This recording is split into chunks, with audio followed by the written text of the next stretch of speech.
예, 다시 인사드리겠습니다. 안녕하십니까. 전병호입니다. 예. 예.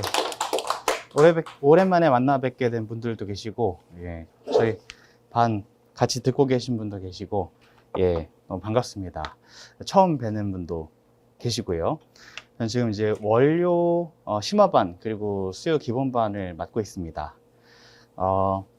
인원이 많지 않아서 도란도란 그죠? 예. 분위기 좋게 잘 하고 있습니다. 거의 1대1 수업 수준으로 관심 있으신 분들은 문의 부탁드립니다.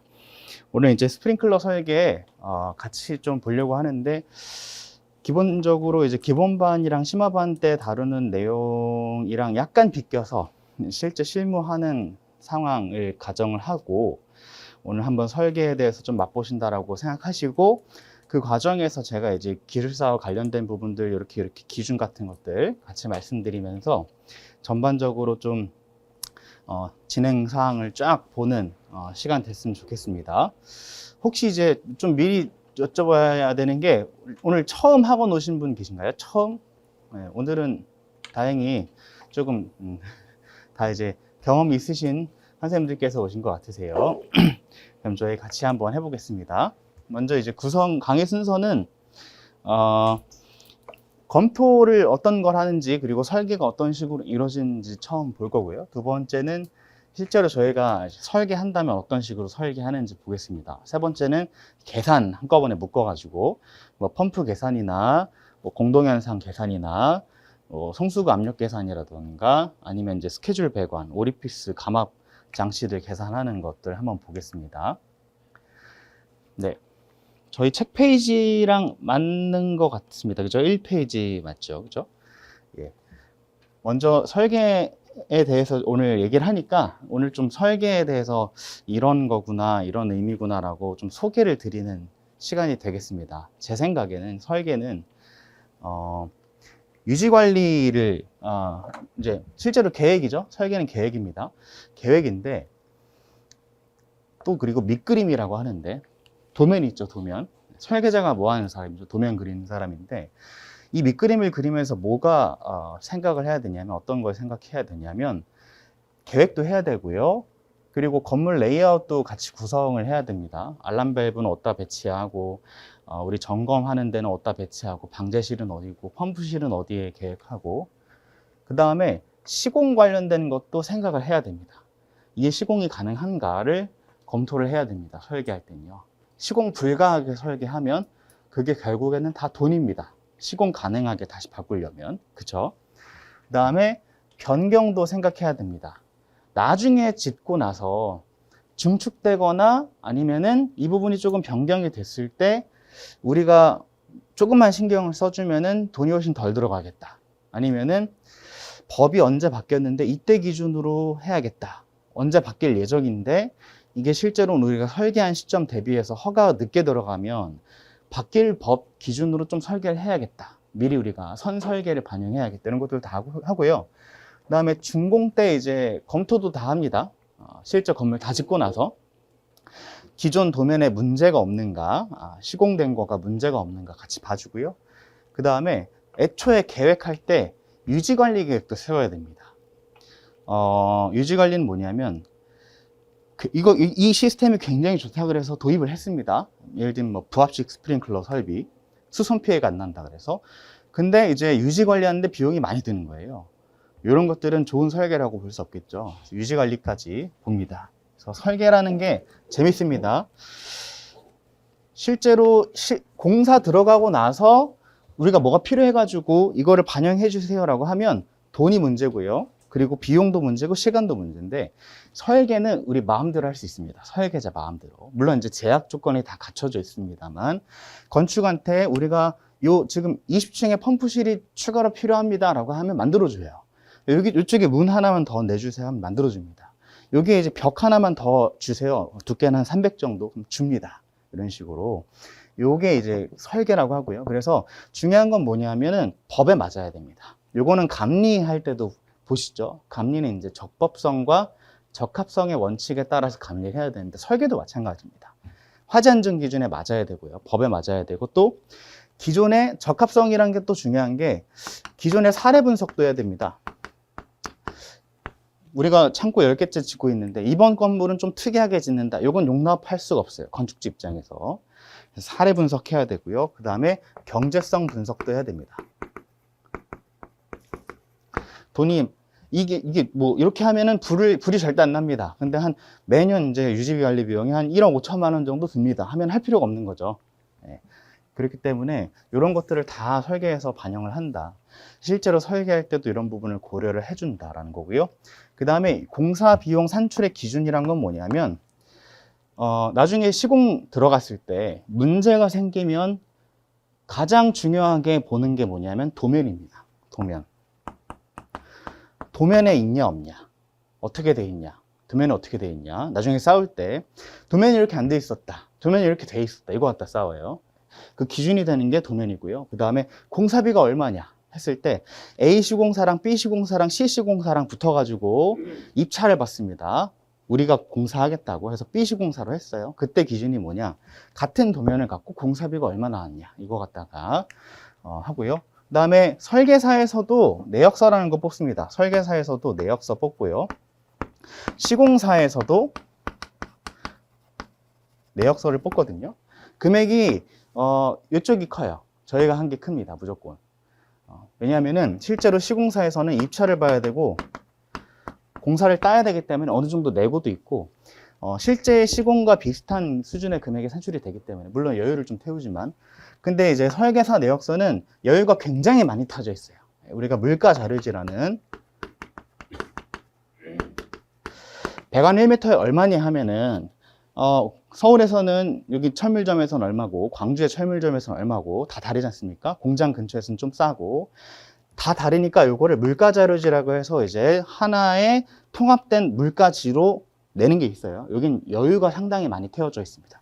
우린 요걸로 내역을 뽑기 때문에 요게 이제 우리 내역서가 되는데, 그럼 이걸 왜 뽑냐? 시공사가 A, B, C가 있어요. 입찰을 봐야 됩니다. 기준이 없잖아요. A 시공사랑 B 시공사, C 시공사가 맞는지 건축주가 어떻게 판단하겠어요, 그죠? 그래서 우리가 물가자료지 기준으로 되어 있는 내역서를 일단 기준으로 딱 잡고 여기서 이제 퍼센트로 내고를 쳐요. 그 다음에 여기랑 비교를 합니다. A 시공사에서 금액 이제 우리한테 공사비 한 50억 정도 든다 그랬는데 이게 적정한지 판단하는 기준 자료로 쓰이는 게 또 우리 내역서입니다. 그래서 설계사에서 내역서도 작성을 합니다만, 그 이제 시공사 금액 관련돼서 입찰 관련돼 가지고 우리가 필요해서 건축주가 요청에 의해서 뽑는다라고 보시면 되겠습니다. 이걸 제가 왜 말씀드리냐면 이런 내용들이 결국에는 기술사 시험 치르실 때 그 덧붙이는 거 있죠? 현장 경험을 덧붙여서 요거 자료가 됩니다. 그러니까 잘 들어주시면 될 것 같아요. 그다음 성능 위주 설계는 뭐냐면 우리가 사양 위주 설계, 여기까지는 좀 사양 위주 설계라고 보시면 되겠습니다. 성능 위주 설계는 인명 안전과 재산 보호라는 컨셉을 갖고 요거를 확실하게 지키겠다, all or nothing이라고 하죠. 확실하게 지키겠다라는 원칙으로 설계를 하는 거예요. 우리가 적자 과정이라고 하지 않습니까? 다음 주에도 이제 남녀인 기술사님께서 하시는데 적극적 설계, 그다음 자율적으로 하고요, 과학적으로 하고요, 정량적으로 합니다. 적자 과정의 원칙에 따른다라고 하죠. 이런 식으로. 근데 이게 뭐냐면은 더 과학적이고 우리가 정량적으로 설계를 해봐서 이건 좀 과하다 하면 줄이고 이건 좀 부족하다 하면 늘리는 겁니다. 이게 이제 성능이 주고, 그때 목적은 그때 뭐 기준으로 과하냐, 뭐 기준으로 적냐, 인명안전과 재산 보호라는 컨셉을 갖고 합니다. 이게 소방기본법 취지와 같습니다. 아래에 보시면 소방기본법 제1조죠. 보시면 국민의 생명, 신체 및 재산을 보호함으로써 이제 공공안녕 질서 유지에 이바지하죠, 그죠? 여기 보면은 노란색으로 이제 표시한 국민의 생명, 신체 및 재산 보호입니다. 이게 일단은 기본적으로 성능 위주 설계. 우리가 소방기술사 공부한 이유기도 합니다. 그죠? 이렇게 대답을 하셔야죠. 나중에 면접 보실 때 소방기술사 왜 공부합니까? 하면은 국민의 생명, 신체 및 재산을 보호하기 위해서. 자, 간단하게 소방 흐름도, 설계 용역 흐름도 보겠습니다. 뭐냐면 우리가 실제로 설계가 어떻게 이루어지냐라는 겁니다. 계약 관계입니다. 계약 관계. 일단 건축주가 누구냐면 건축주는 제가 생각했을 때는 땅에 있는 사람이 건축주예요. 지금 우리나라에선 땅이 너무 비싸니까 지금 농담으로 하는 겁니다만 이제 실제로는 시행도 하고 아니면 개인일 수도 있습니다. 그분이 이제 자기가 토지가 있으세요. 아니면 토지 투자해서 토지가 있으십니다. 여기에다가 이제 건물을 지으려고 하는 분이에요. 그분이 건축주라고 하고 건축자라고도 하고 발주자라고도 합니다. 이 건물 설계 공사에 발주를 넣은 사람. 토지 주인이기도 하지만 토지 주인이 아닐 수도 있는 거예요. 시행이라 그래가지고 이렇게 발주자의 업무만 하는 회사들이 또 따로 있습니다. 그죠? 그래서 이 사람들이 건축사와 계약을 합니다. 건축사 사무소에 있는 건축사 사무소에 있는 건축사와 이 사람들은 건물의 틀과 뼈대를 만드는 사람들이에요. 그죠? 이렇게 건물을 설계하는 사람들입니다. 그러면 이 건축사가 여러 가지 협력 업체들과 협의하고요. 설계를 하게 됩니다. 여기는 소방도 있지만 뭐 기계도 있고요. 전기도 있고요. 구조, 토목, 조경 여러 가지 회사들이 있습니다. 소방설계 회사는 구조 회사는 잘 몰라요. 구조는 토목은 잘 모릅니다. 서로 잘 모릅니다. 근데 건축끼리는 다 알아요. 아시겠죠? 그래서 이런 식으로 용역 흐름이 되고 계약은 어떻게 하냐? 계약은 이렇게 해야 됩니다. 발주자랑 소방설계사 간에 계약을 해야 돼요. 이거를 도급 계약이라고 합니다. 도급 계약. 도급했다. 만약에 우리가 건축사랑 계약하게 되면 어떻게 되냐? 그러면 실제로 주인은 이 사람이죠. 발주자는. 도급 계약 맺었는데 도급 계약 맺은 사람이랑 또 계약 맺으면 이건 하도급이 됩니다. 하도급. 계약은 이렇게 하면 안 되고요. 도급자랑 해야 됩니다. 소방공사, 감리, 설계는 하도급 금지입니다. 하도급 금지이기 때문에 이렇게도 안 되죠. 이렇게 계약했는데 여기 소방설계사 A 회사라는 데가 있는데 B 회사가 또 소방설계합니다. 이렇게 또 계약을 하는 거예요. 실제 도면은 누가 그리냐? 이 사람이 그려요. 돈은 누가 받냐? 이렇게 받아요. 그리고 이걸로 통장으로 보내주는 거예요. 이거는 하도급입니다. 그쵸? 이런 거는 금지되어 있습니다. 공사도 마찬가지고 감리도 마찬가지입니다. 하도급 금지예요. 실제로 그래서 우리가 소방 설계할 때 허가 이 건물을 짓기 위해서 구청에 허가를 받을 때는 허가 받을 때 뭐가 들어가냐? 계약서가 들어가요. 계약서가 들어갑니다. 근데 이게 누구와의 계약서냐? 표준 도급 계약서라고 하는데 도급이죠. 그러니까 발주자랑 계약한 발주자 도장 찍혀 있는 그 계약서가 들어가야 됩니다. 안 들어가면 불법이에요. 아시겠죠? 그래서 심하게 보는 데는 통장 찍힌 것까지 갖고 오라고 하는 데도 있어요. 통장. 계약만 하고 돈은 여기서 보내줬을 수 있잖아요. 그죠? 요 계약은 원칙이니까 여기서 보통 이렇게 돈을 주게 되면 하도급이 되니까 돈 주면 하도급이에요. 그죠? 돈 주면 하도급입니다. 자, 그다음에 설계 진행 단계 한번 보겠습니다. 요건 좀 알아두셔야 되는데 처음에 심의를 하고 그 다음에 허가 또는 사업 승인입니다. 비슷한데 건물 용도마다 약간 다르게 부르고요. 그 다음에 착공하고 실시하고 준공한다고 하고 준공은 또 이제 공식 명칭은 사용 승인입니다. 보시면 심의는 뭐냐면 그냥 건물도 아무것도 없고요. 그냥 땅밖에 없습니다. 이 땅에 어떤 건물을 지으려고 한다. 심의를 받아요. 뭐 예를 들면은 시도지사도 보고요. 그 다음에 구청 관계자도 보고 여러 가지 전문가들이 많이 봅니다. 전문가들 검토 심의예요. 거시적으로 보겠죠, 그죠? 안에 있는 야 화장실은 몇 층에 놓을 거니 이런 거 보지 않고 이 건물이 지어졌을 때 미관은 어떻게 될지, 주변 지역과의 관계는 어떻게 될지, 뭐 옆에 건물에 뭐 예를 들면 채광에 문제 없는지 이런 것들을 보는 게 심의 계획이고요. 이때 소방 설계가 계획에 들어갑니다. 계획이 들어가는데 디테일하게 들어가진 않아요. 그래서 기본 설계라고 합니다. 기본 설계. 펌프실 저수조 이런 것도 안 봅니다. 그냥 여기에 소방시설 설치하면 어떤 게 설치가 되겠니 이것만 봐요. 그리고 피난계획 봅니다. 피난계획. 이런 거를 봐야 되지 않겠습니까? 심의 때. 피난할 수 있는 건물인지 아닌지 보고요. 그 다음 방제계획 봅니다. 방제계획. 거시적인 계획 말씀드리는 겁니다. 그 다음에 몇 가지의 개통도. 개통도라고 하기도 하고 흐름도라고 하기도 합니다. 흐름도나 개통도. 개통도는 건물 층만 있으면 그릴 수 있어요. 건물 층만 있으면 그릴 수 있습니다. 평면도의 경우에는 뭐 여러 가지 도면도 나와 있어야 되지만 개통도는 그 몇 층입니까 하면 딱 나와요. 개통도는 이렇게 해서 일단은 들어가고요. 도면도 한 3장에서 6장밖에 안 들어갑니다. 3장에서 6장밖에 안 들어가요.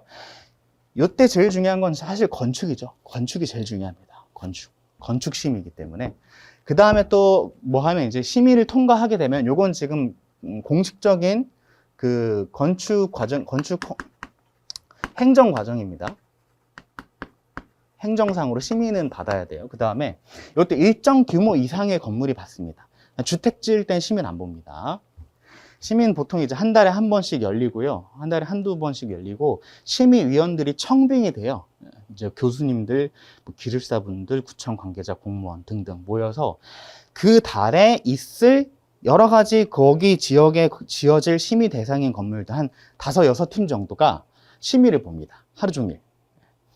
그러면은 우리 팀 차례가 되면은 가가지고 이제 설명하는 겁니다. 한두 시간 동안. 궁금하면 질의응답하고 이렇게 하는 거예요. 그러고 나서 약간 부족하다. 예를 들면은 주차장이 기계식 주차장인데 거기 보니까 차가 못 지나갈 것 같아요. 그러면 심의위원이 물어본단 말이에요. 그거 차가 못 지나갈 것 같은데 한 몇 미터 좀 늘리시죠? 이런 식으로. 그럼 알겠습니다 하고 그 다음 달 심의 때 또 와요. 보완해가지고 이런 것들 보완해서 또 심의 받고 해서 통과하면 심의 통과입니다. 그럼 이제 이거 갖다가 허가를 준비하는 거예요. 허가.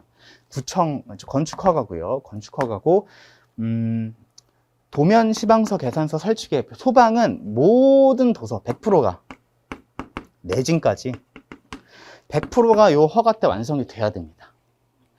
실제로 우리가 여기 실시 도면이랑 거의 똑같아요. 거의 똑같습니다. 그래서 허가를 받으면 이것도 이제 구청 허가고 구청이 있으면 구청에 뭐가 있냐면 건축과가 있습니다. 건축과에 이제 건축사가 모든 도서를 취합해서 뭐 아까 말씀드렸던 구조, 토목, 건축, 기계, 전기, 통신, 소방, 조경 이런 것들 전부 통합해가지고 건축과로 넘겨요. 그럼 건축과에서 뿌리는 겁니다. 뭐 상하수도과 뭐 예를 들면은 요건 이제 기계 쪽이겠죠. 그다음 무슨 우리 소방의 경우에는 소방서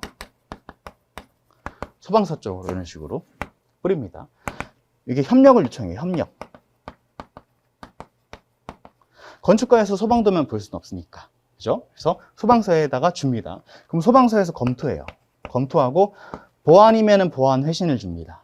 그럼 여기서 다시 일로 가는 거예요. 그럼 여기서 다시 우리 소방 설계사한테 오고요. 이걸 다시 주고, 일로 주고 하면 엄청 오래 걸리겠죠. 예. 옛날엔 그래서 서류 다 뽑아가지고 구청에 제출하면 엄청 오래 걸렸습니다. 요즘에는 세움터라는 세움터 포털 사이트예요. 여기에다 그냥 쫙 다 업로드 합니다. 그럼 소방서에서도 이렇게 보고요. 예. 보고 가끔씩 이제 친절한 곳은 거의 그렇지만 거의 친절하십니다. 그래서 직접 연락도 주세요. 이렇게. 전화 통화는 가능하거든요. 직접 연락도 주시고 왔다 갔다 한 다음에 원래는 이렇게 왔다 갔다 해야 되는데 오래 걸리니까 이렇게 먼저 다 협의하고 한 방에 가는 거예요. 이해되셨죠? 이런 식으로도 합니다. 이게 이제 허가 과정이에요. 해서 허가가 통과가 되면 그 다음에 이제 구청에서 그 다음 행정 절차는 뭐냐면 준공밖에 없어요. 허가 끝나면 이제 구청에서는 준공밖에 없습니다. 아, 착공 있구나. 착공도 있지만. 이제 요 과정은 실제로 법적인 행정 과정에는 없어요. 실시는. 근데 뭐가 제일 중요하냐? 이게 제일 중요하거든요. 어디서 내용이 제일 많냐? 이게 제일 많고, 어디서 변경이 제일 많냐? 여기서 변경이 제일 많아요. 구청에서 못 보니까 그걸 누가 하는 거냐면 감리자가 하는 겁니다. 그리고 시공사에서도 책임 시공자가 있습니다. 그다음 설계사도 같이 있고요. 설계 변경하는 경우에는 여러 가지 전문가들이 붙어서 건물을 지을 때 이 실시 과정에서 행정적인 절차를 미리 생각을 해야 되지 않겠습니까? 이때 허가 내놓고 바꿨어요. 근데 준공 가니까 잘못 지었대. 부셔 이러면 어떻게 됩니까? 그러면 돈이 너무 많이 들어가죠. 그래서 이분들이 전문가인 거예요. 전문 능력을 갖춰야 되는 분들.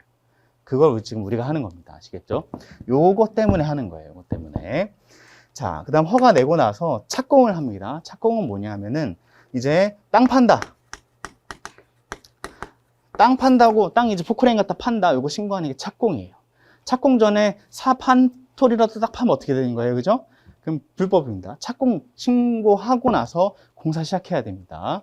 그래서 착공하게 될 때는 이제 공사하는 사람, 시공사가 선정이 되게 됩니다. 왜냐하면 땅 팔 사람이 있어야 되지 않겠습니까? 그래서 이때 시공사를 선정을 해야 되니까 시공사를 입찰을 해요. 입찰 붙입니다. 그때 필요한 게 뭐라 그랬습니까? 내역서라 그랬어요. 그죠? 물론 설계사에서 내역서 필요 없을 수도 있습니다. 한 발주자가 보고 시공사 내역서만 보고 얘가 제일 싸네? 얘 공사 이렇게 하는 경우도 있는데 보통은 이제 시행이라던가 여러 가지 은행권에서 이제 자금을 빌리고 하면 그 근거가 되는 자료가 되게 중요하게 생각해요. 그래서 설계사에서도 같이 내역을 뽑아요. 그럼 이제 비교를 하죠. 비교를 하고 당연히 얘가 큽니다. 우리가 뽑은 게 커요. 그렇지만 퍼센트로 해가지고 어느 정도 비교를 하죠. 비교합니다. 실제로. 그 다음에 시공사 선정하면 이거 갖다가 입찰 보고 그거 갖다 선정해서 땅 파는 겁니다. 이게 착공이고요. 그 다음에 이제 실시는 뭐냐면 실제로 이제 시공되는 도면이다 이 얘기입니다. 실제로 시공되는 도면. 그래서 이 허가 과정 뒤에 행정 절차 뒤에 건축주가 생각이 좀 바뀌어서 설계 변경하는 경우가 있습니다. 화장실이 이쪽이었는데 이쪽으로 옮겨야겠다. 아니면 건물이 조금 레이아웃이 좀 안 좋다. 좀 바꾸자. 바꾸면은 실시 때는 반영을 해줘야겠죠. 그죠? 그래서 여기서 최종적으로 도면이 다 들어가고요. 그 다음에 실제로 준공인데 이 중간에도 한 2년에서 3년 정도 시간이 있습니다. 그러니까 당연히 건축주 생각은 많이 바뀌겠죠. 그 사이에. 그죠? 예. 그 다음에 실제로 현장에서 불가피한 경우가 있을 수 있습니다. 이렇게 계획했는데 이렇게 안 되는 경우가 있어요.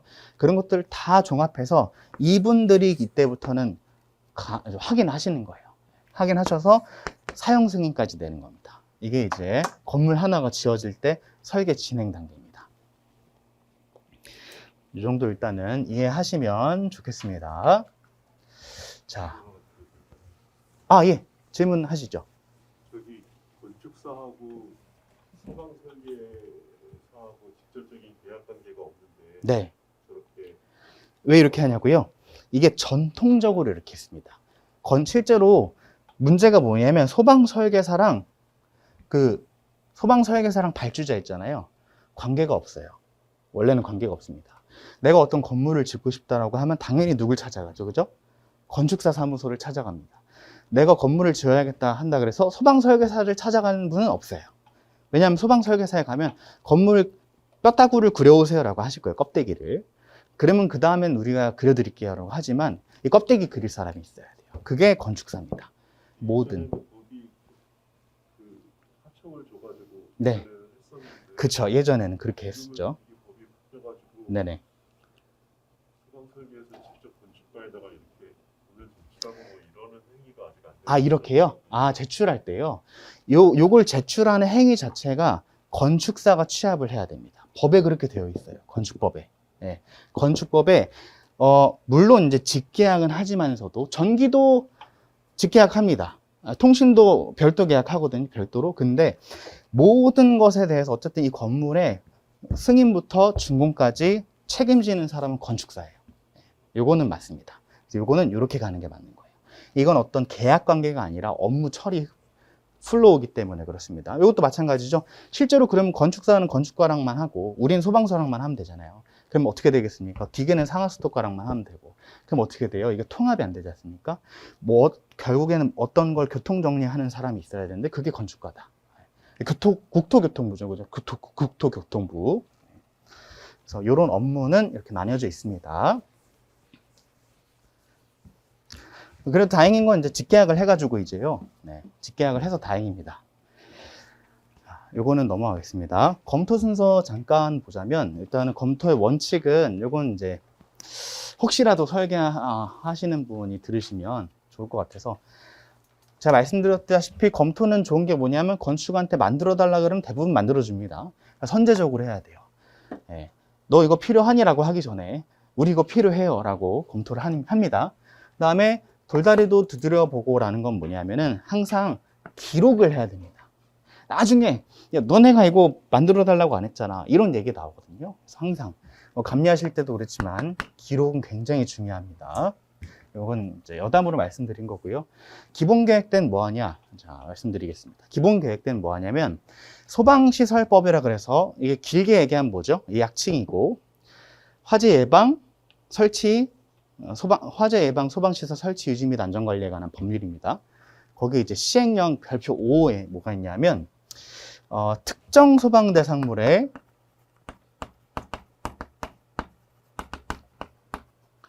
용도, 규모, 수용 인원에 따라서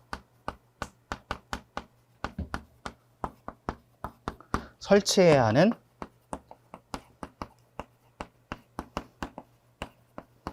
소방시설, 이 별표 5예요. 그럼 이제 특정 대상물이 뭐냐? 이건 별표 2에 있습니다. 용도, 규모도 있습니다. 별표 2. 수용인은 어디냐? 별표 4인가 있어요. 4 모르겠네. 네. 그 다음에 소방시설이 뭐가 있냐? 이거는 별표 1입니다. 이걸 종합해서 별표 5에는 그러니까 용도, 규모, 그 다음에 수용 인원에 따라서 어떤 시설을 설치해야 되냐, 이게 있는 거예요. 그러면 이 별표 5에 뭐가 있냐면, 예를 들면 층수가 6층이다 라고 하면 스프링클러를 설치해야 하는 건물은 다음과 같습니다 하면서 1, 2, 3, 4, 5, 6, 7, 8 엄청 많이 있습니다. 한 12, 13까지 있어요. 거기 보시면 용도, 규모, 수용 인원에 따라 이 시설을 설치해야 되는지 안 해야 되는지 나오고요. 그 층만 설치하면 되는지 전층 설치해야 되는지 나옵니다. 이해되시죠? 그게 제가 잠깐 드렸는데 잠깐 드린 내용이 있어요. 어디 있죠? 나중에 볼 겁니다. 좀 이따 볼 거예요.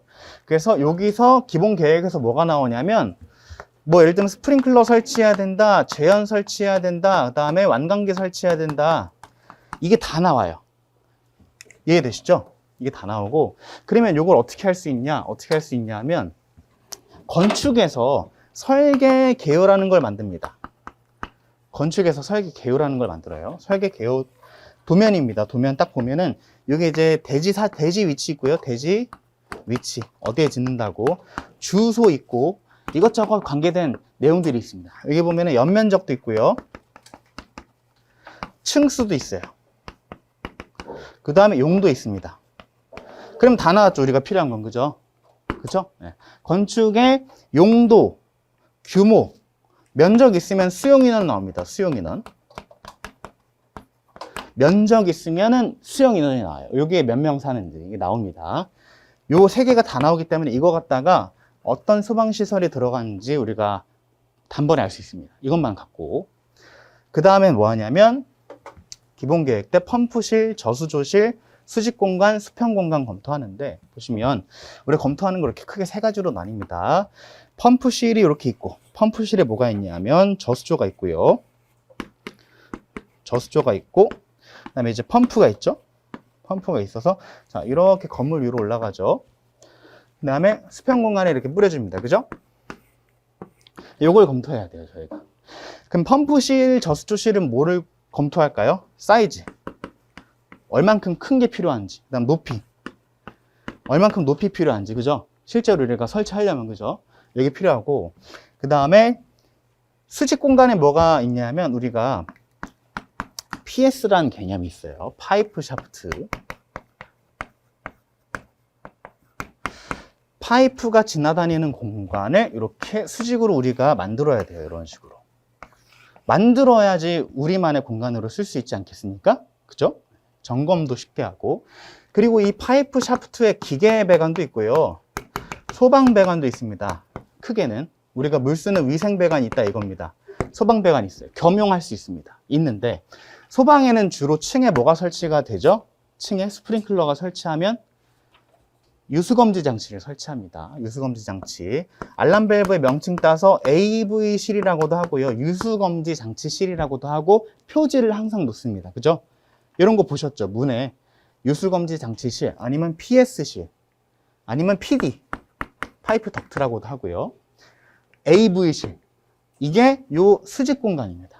근데 이게 얼만큼 필요한지 알아야 될 거 아니겠습니까? 이것도 검토하고 수평 공간은 뭐냐? 천장고.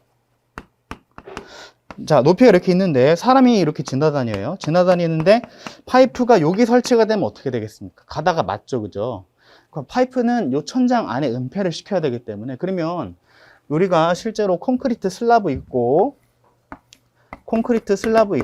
요 밑에도 콘크리트 슬라브 있는데 사람이 지나다닐 때 천장을 얼마만큼 높이로 만들어야겠냐 요거 검토를 해야 됩니다 우리가. 그죠? 왜요? 배관의 경우에는 그래도 좀 적습니다. 근데 재현 설비는요 덕트가 엄청 두꺼워요. 이만합니다. 이만한 거. 이만한 게 요 천장 안에 들어가야 되는데 천장 속 공간 보니까 이만큼밖에 안 나요. 그러면은 안 되겠죠. 건축이랑 미리 협의를 해야 됩니다. 건축이 뭘 해줄까요? 건축이 건물 높이를 들어 올려요. 재밌죠? 설계는 이런 게 재밌습니다. 이게 사람이 지나다니고 활동하려면 최소한 한 최소한 2.3m 아파트의 경우에는 여기서 한 3m 정도는 있어야 좋은데 층이 있으면 요건 제한적일 거 아니겠어요. 그죠? 그러니까 요걸 어떻게 줄인다거나 늘린다거나 하는 걸 해야 됩니다. 요거를 검토하는 게 수평 공간 검토입니다. 이해가 되셨죠? 이렇게 세 가지 검토합니다. 기본 계획 때. 그다음 또 뭐 하냐면 공정간의 스코프 검토합니다. 감리할 때도 똑같습니다. 요거를 다시 되짚어 보는 것밖에 없어요. 감리도. 실제로는 설계에서 다 하고 놓친 부분 없는지 같이 크로스 체크하는 겁니다. 공정간 타이인 포인트가 뭐냐면 타이인 포인트는 뭐냐면 우리가 저수조가 있고요. 저수조에서 고가수조 방식인 경우에 아니면 뭐 펌프 방식도 괜찮습니다. 그럼 여기 물 채워놓죠, 그죠? 이 물은 누가 채울까요? 이거 생각해 보신 적 있으세요? 저희 개통도상에 이렇게 글 끝내죠. 그럼 이 물은 누가 채울까요? 기계가 채웁니다. 여기 보면 볼탭이 있어요. 이렇게 볼탭. 여기까지는 누가 공사하냐? 기계가 공사해야 돼요. 이 저수조 누가 설치할까요? 물탱크? 기계가 설치해요. 네. 신기하죠? 이렇게 됩니다. 이런 것들을 타이인 포인트입니다. 여기까지 우리가 할게. 여기까지는 너네가 해. 그거를 스코프라고 해요. 요거 검토를 해줘야 됩니다. 설계 때 미리 다 해놔야 돼요. 안 해놓으면 현장 가가지고 비는 겁니다. 네. 놓치거나 공사 안 하거나 막 이렇게 되는 거예요. 건축과 소방은 뭘 하냐면 방화구획 체크를 해야 돼요. 반드시. 물론 방화구획은 건축법입니다만 소방서, 실제로 감리 끝나고 나서 감리 성능 시험 조사하죠. 거기 뭐가 들어갑니까? 방화, 피난 방화 관련된 성능 조사하죠. 방화 문은 제대로 설치가 되어 있는지 이런 것들 한단 말입니다. 그러니까 소방에서 결국엔 방화구획까지 체크를 해줘야 돼요. 조금 그렇죠. 건축에서 알아서 잘 하면 좋겠지만 건축에서는 뭐만 생각하냐 하면 거의 이제 디자인만 생각합니다. 그래서 방화구획에 대한 개념이 점차 약해지고 있기 때문에 소방에서 이 부분을 조금 보완하고 있습니다. 방호구획은 뭡니까? 방화구획은 건축이면 방호구획은 소방 관련 내용이에요. 그죠? 방호구획은 뭐냐면 유수검지 장치가 자 이렇게 몇 층 관련된 거죠. 이게 한 층을 한 2300제곱미터 정도 방호하고 있다. 그럼 이게 방호구획이죠. 그죠? 이 방호구획. 방화구획과 방호구획은 거의 비슷한 게 좋습니다. 그죠? 방화문 딱 있으면 이 방화 셔터 쫙 있으면 여기까지 경계를 해가지고 방호구획도 나눠주는 게 좋은 거예요. 그래서 이걸 같이 검토를 해줘야 되고, 일단 방화구획 지날 때 방화구획을 우리가 덕트가 지납니다. 덕트. 이거를 풍도라고 하거든요. 방화구획이 있고 풍도 지나면 여기다가 뭘 설치해야 될까요? 어떤 거요? 댐퍼를 설치해야 됩니다. 방화 댐퍼라는 걸 설치해야 되고 어떤 걸로 작동을 할 수 있을까요? 온도로 작동하는 게 있고 연기로 작동하는 게 있고 불꽃으로 작동하는 게 있습니다. 근데 이건 제가 아직 못 봤어요. 이제 반도체에 있는지 모르겠는데, 법이 바뀌었죠. 기존에는 뭐가 원칙이었어요? 온도 감지해서 녹는 게 원칙이었습니다. 퓨즈형으로. 근데 이게 연기 감지형으로 기본으로 바뀌었어요. 기본적으로 다. 가격이 한 10배 넘게 비싸요. 네, 10배 넘게 비쌉니다. 바뀌었습니다. 아무튼. 온도로 할 수밖에 없는 경우가 있어요. 근데 주방인 경우. 항상 연기가 있는 경우는 연기로 감지하면 안 되죠. 그죠? 그럼 다 다치죠. 그냥 화재 안 났는데 다치잖아요. 그러니까 어쩔 수 없이 주방은 온도로 하고요. 그다음 제연 배기덕트 있죠? 제연 배기덕트는 연기로 할 수 없습니다. 연기 지나가라고 해놓은 건데 지나갔을 때 다치면 안 되지 않습니까? 그러니까 요거 두 개는 아직까지는 온도로 합니다. 배관 지나가면 뭘 해야 되나요? 내화 충진이라고 하죠. 내화 충전이라고 하는데 이게 용어 바뀌었습니다. 내화 체움 성능으로 내화 체움 구조. 그 다음에 또 뭐가 있죠? 여기까지 있습니다. 일단 소방에는. 그 외에 방화 구역이 돼야 되는데 문이 있다. 그럼 요 문은 뭘로 해야 되죠? 방화 문으로 해야 되고요. 문을 설치할 수 없는 상황이다. 그냥 뻥 뚫려 있다. 그럼 뭘 설치해야 되냐면 방화 셔터를 설치하면 됩니다. 그죠? 이거 기억하시면 되겠습니다. 이런 것들 검토를 합니다. 건축과 소방이 같이 검토하고요. 기계랑은 뭐 검토하냐? 전기랑은 뭐 검토하냐면 우리가 펌프를 설치하거나 팬을 설치하면 전원을 꽂아줘야 되잖아요. 그죠? 전원. 그 전원에 대한 동력 값을 줍니다. 전기한테. 요건 삼상이고요. 요건 단상이고요. 요건 15kW고 요건 0.75kW입니다. 이만큼의 전기 용량을 주시고 얘는 비상발전기랑 연동이 돼야 돼요. 얘는 이제 정전됐을 때도 돌아야 되거든요. 이런 것들을 줍니다. 전기 관련돼서. 그 다음에 비상발전기라 그래서 전기는 상용 전원이 있고요. 그죠? 비상 전원이 있습니다. 상용 전원이 있고 비상 전원이 있어요. 상용 전원인 경우에는 우리가 그냥 한전에서 주는 상용 전원이 있습니다. 비상 전원은 정전됐을 때, 그죠? 정전. 발전기가 있고요. 이거는 체크입니다. 발전기가 있고 소방 펌프 돌릴 때는 발전기로 돌릴 수도 있고 엔진 펌프로 돌릴 수도 있습니다. 이거는 아셔야 돼요. 비상전원 관련돼서 소방 펌프는 발전기로 돌릴 수도 있고 엔진 펌프로 돌릴 수도 있다. 이게 두 개가 둘 다 비상전원으로 인정이 되거든요. 발전기는 뭐죠? 이 건물 안에 발전기가 설치가 되어 있습니다. 엘리베이터가 정전 나면 멈추면 되겠습니까? 예전에 멈췄는데 이제 안 되죠. 그래서 엘리베이터 돌아야 되고요. 급수 펌프도 돌아야 됩니다. 그죠? 정전됐을 때도 화장실을 써야 되죠. 이런 것들. 응급실의 경우에는 수술실 같은 데는 비상전원 다 들어가 있어야 되고요. 이런 것들이 발전기로 공급을 해주고요. 그 중에서 소방 펌프는 발전기가 있어야 될 만큼 큰 건물이 아닌 경우에는 발전기 비싸거든요. 한 2,000만 원, 2,500만 원 정도 해요. 이런 경우에는 그냥 발전기 놓지 말고 엔진 펌프로 놔라. 이 엔진 펌프는 뭐랑 똑같냐면 자동차랑 똑같습니다. 자동차 엔진이랑 똑같아요. 이 엔진 펌프가 무슨 엔진 쓰냐면 경운기 엔진 이런 거 씁니다. 경운기 엔진 이런 거 써요. 그냥 펌프 플러스 엔진이에요. 자동차에 콘센트 꽂고 다니시는 분 없으시죠? 전기차 빼고, 그죠? 거기 안에 뭐가 들어있죠? 로켓 배터리가 들어있지 않습니까? 이 배터리로 의하여서 엔진을 가동시키기 때문에 별도의 전력이 필요 없는 거죠. 그러니까 이게 엔진 펌프라는 거는 정전됐을 때 이 엔진에 있는 축전지로 배터리 얘기하는 겁니다. 축전지로 펌프를 기동시켜서 별도 전원이 필요 없어요. 그러면 이 펌프는 평상시에 뭐만 하면 되냐? 요 상용 전원으로 축전지만 충전시켜주면 돼요. 이게 한 50W 되나요? 얼마 안 됩니다. 50W도 안 돼요. 요 콘센트 하나가 한 200에서 500W 정도 되거든요. 엄청 작은 겁니다. 축전지를 충전만 하고. 요거는 그냥 상용 전원 자체가 거의 필요가 없는 겁니다. 비상 전원으로도 쓸 수 있고, 요런 것들 합니다. 전기에서 발전기 놓는다 그러면 이게 발전기랑 똑같은 거예요. 엔진이. 그러니까 굳이 우리가 엔진 펌프를 놓지 않아도 되고요. 엔진 펌프도 비싸거든요. 한 1,500만 원 됩니다. 발전기에 안 넣는다고 하면 무조건 엔진 펌프를 놓습니다. 거의 그렇습니다. 그 외에 이제 여러 가지 것들을 하고요. 기계도 마찬가지입니다. 이런 것들은 이제 일일이 다 설명드리면 너무 기니까 이 정도 일단 하고 넘어가겠습니다. 그 외에는 이제 건물 바깥에 소방차가 와가지고 연결 성수기에 꽂으니까 요거 어디다 놔야 되냐? 어디다 놔야 되냐? 소방관이 위험해지는 위치에 놓으면 안 되죠. 그죠? 창문이 막 깨지는 위치라던가 이런 곳은 안 됩니다. 그 다음 상수도 소화전도 위치 확인해야 되고요. 소방차가 들어갈 수 있는 위치인지 건물 내에 이런 것들. 그 다음에는 이제 소방 설계를 실제로 이제 진행합니다. 지금까지 다 뭐였냐면 검토였어요.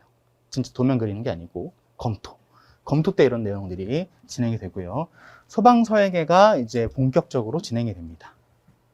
소방 설계 다 하면 이제 내진 설계를 맡겨요. 내진 업체, 협력 업체에. 그다음에 내역서가 필요한 경우는 적산이라고 하는데 적산 업체에다가 우리 도면 이렇게 있으니까 요거 공사 금액 좀 뽑아주세요 라고 맡깁니다. 그 다음에 협력사라 그래서 우리 내진 있죠? 내진, 펌프, 저수조, 또 뭐가 있을까요? 팬. 요거는 물가지에 아까 물가 자료지 있죠? 정보가 없어요. 있는 경우도 있지만 펌프는 없는 경우도 많습니다. 또는 우리가 어떤 특정 업체 거를 쓰는 경우가 있어요. 발주자와의 관계라던가 해서 발주자에서 우리는 어디 땡땡 업체 거 쓰고 싶습니다 하면 거기에다가 비용을 받아야 돼요. 받아서 이쪽으로 줍니다. 그럼 같이 모아가지고 공사비를 줘요. 이런 것도 하고 이거를 외주 견적이라고 해요. 외주 견적. 우리가 외주 준 건 아니고요. 외주 준 건 아니고 우리가 설계했는데 공사 금액이 궁금하니까 이거를 외주 견적비를 받아가지고 적산업체에 줘서 총 공사 금액을 뽑는 거예요. 이런 것들을 하고 소방 설계 다 끝나고 설계 다 하고 나서 그 다음에 펌프 용량에 나와요. 펌프 용량에 나오고 설치 계획서, 설치 계획표라는 게 있는데 이게 뭐냐면 1층에는 2층에는 3층에는 옥내 소화전 함이 1개 있고 2개 있고 3개 있고요. 뭐 스프링클러 유수 검지 장치가 2개 있고 하나 있고요. 그 다음 헤드는 뭐 100개 있고요. 이렇게 전부 물량 산출까지는 아니고 주요 요소들에 대해서 수량 표기를 한 게 설치 계획표라고 하는 거예요. 이것만 딱 보면 제대로 설계를 했는지 안 했는지 알 수 있어요. 알 수 있습니다. 예를 들면 이거 기억나세요? 스프링클러 방호구역은 최대 몇 제곱미터인가요?